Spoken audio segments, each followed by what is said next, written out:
So how's it been going for you with the defense so far, you feel like? No, I feel like we've been doing a pretty good job lately. We just got room to improve and get some of those young guys up and get them ready so we can be able to be dominant this fall.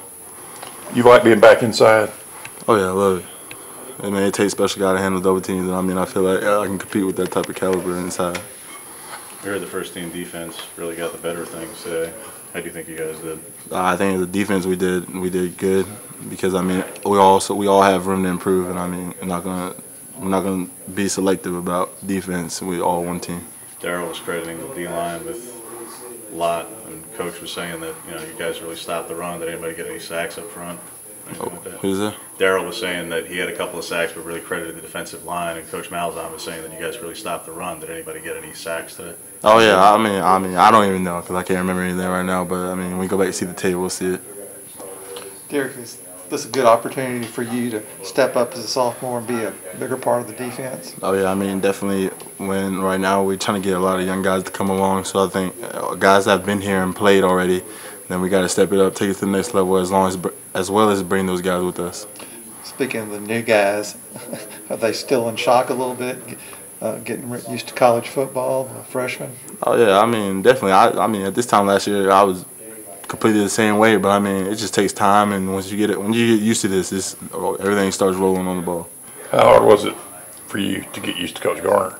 It took about a day, but Coach G is a lot like my dad back home. So, I mean, once you just get used to that, then it's how it is. Tough love. Do you think it's a positive thing? Yeah, I think everything. I think it's for a purpose. I think sometimes when Coach G is on us, then we need to all come together and be able to work together and be a dominant defensive line. Because when one piece falls out, then it's hard for everything else to come together.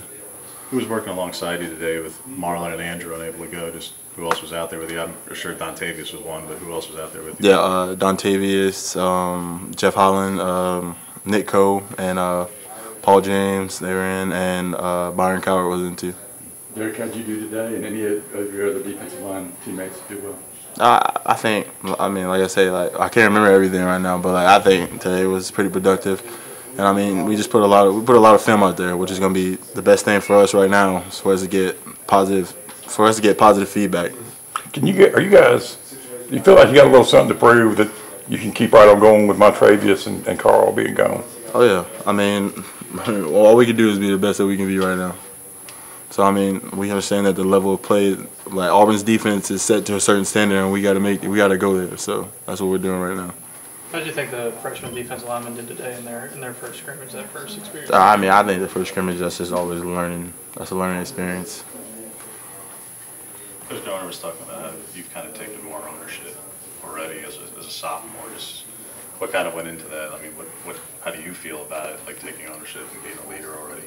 Oh, I mean, I think like when we're out there and we're doing extra and we're trying to get better and we're pushing the young guys, they don't see it right now as we do, but like Coach G has a certain way of coaching, and we got to be able to just rally around them and step up and push those guys through right now. So is it more what you doing specifically? Is it more just verbally to younger players? I mean, you're a young player yourself. Yeah. So what exactly? Well, I mean, like Coach G says all the time, like once you play in the games, then you're not a rookie anymore. Then you have to step it up. So I mean, I think I want to be able to take my game to the next level as well as bring other people with me. What did it mean to you to be the player representative to the SEC from this team? Oh, I loved it, man. I love going to the conference and down with the commissioner and being able to talk ball and just being able to learn and hang out with people from other schools that you wouldn't ever get a chance to do so. I think I love that opportunity. What were a couple takeaways, Derrick, that you picked up when you were up at Birmingham with the commissioner?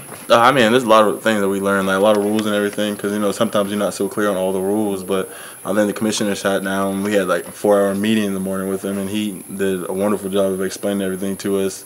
We also were able to take our questions and concerns to him. So I mean, that's what I liked about it. About being a sophomore and being, put in that position, that says a lot about how you were viewed, I would think.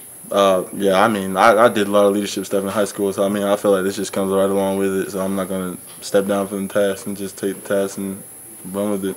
Anybody your size there among the other student athletes? Yeah, it was a little bit different because I was going there and basketball players, so like it was like 6'11", so like we're standing on chairs trying to take the picture, and I'm just like looking up at them. Derrick, is there anything that you'd like to see changed in college sports? Do you think it'd make it better, or football in particular? Nothing specifically. Derrick, any of the freshmen sort of showed you what you showed last year, thinking maybe they're going to be capable of helping you guys out as true freshmen? Oh yeah, a lot of them. They just gotta keep believing in the process and bring it. You got 3 guys, and the others 3 stand out. I think all of them stand out too. All of them stand out because they're so big and so strong. But I mean, they just gotta buy in, and then hey, we don't have a dominant defensive line this fall. Derrick, we've heard from Coach Steele that you're working, or you could be working both at end and tackle. Mm-hmm. What are the specific kind of things, mentally or physically, that you've got to think about if they kick you outside at end? I mean, it's nothing to think about. Like when we learn the playbook, you learn both positions. So I mean, I'll do whatever team needs me to do. When you're at tackle, is it mainly at 3, or do you, I mean, is it 1, 2, and 3, or are you playing mainly just the traditional 3 spot? I mean, it's all different positions. You play on the guard, center, and I mean, at the end of the day, it's just based on the play call. Derrick, Nick Coe came in your class, redshirt last year. He got a little bigger. How's he doing? Nico is a big man. So, I mean, I think Nico's going to have a great season. I mean, he's bought in. We all bought in so far with Coach G. And, I mean, we just got to rally around each other and push through. And come September 2nd, it's gonna be a show. When we talked to Marlon last week, you said that you had worked really hard this offseason on your pad load, improving that. You feel like you've made a pretty good improvement in that area this offseason? Yeah, I feel like I made a pretty good improvement in that area this season. But I mean, also when you're out there and you feel like you're tired, you gotta more so think. You gotta be more conscious of it. So I mean, that's just something I need to work on too. Derrick, not many teams are running triple option anymore, and you guys are probably going to see that a lot on opening night. Have you ever played against a triple option offense?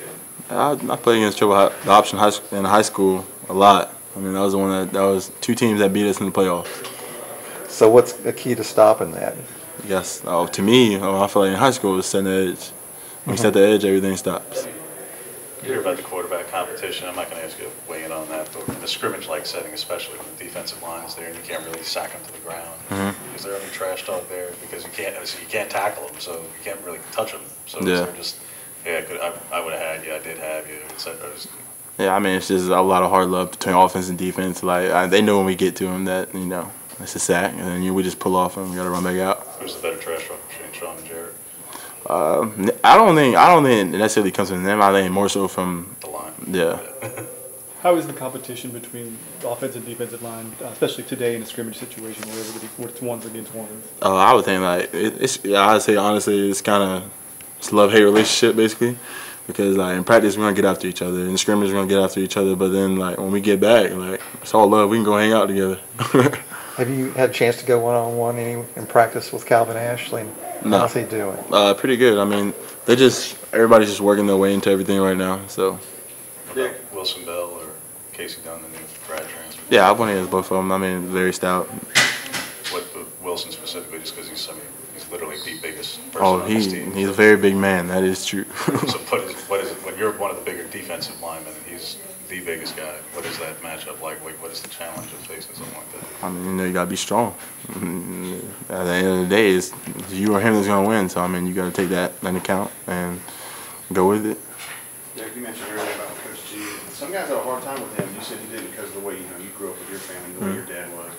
Was it just, is he the same kind of guy as Coach G, or what makes you better at handling that where some other guys aren't? I mean, sometimes taking that, and I mean, like Coach G's like, it's hard love. But I mean, also like him sitting down, talk to you. Everything's different from on the field. Like everything's a little bit different from the inside out. But I mean, it's all hard love. And I mean, when you're out there, like you may be going, but like, when you sit down and talk to him, it's completely different. Because we've seen him yell at you too, and you don't seem to get. You don't get upset about it. You just kind of focus on what he's saying and not how he's saying it. Yeah, because I mean, when he's yelling, if you let it, he's yelling about the play. You can't take anything personal. He's yelling about the play.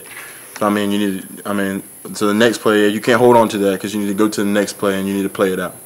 Because I mean, I promise you, if you mess up on this play and he's yelling, but then you get a sack on the next play, then you feel a lot better about yourself. But you had teammates, and I mean, I'm not asking for names, but guys who can't do that, who take it personally.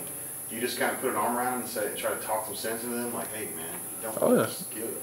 Yeah, I mean, we bond around each other, and I mean, the defensive line is just a big brotherhood. I mean, being your brother's keeper is part of pushing them through everything.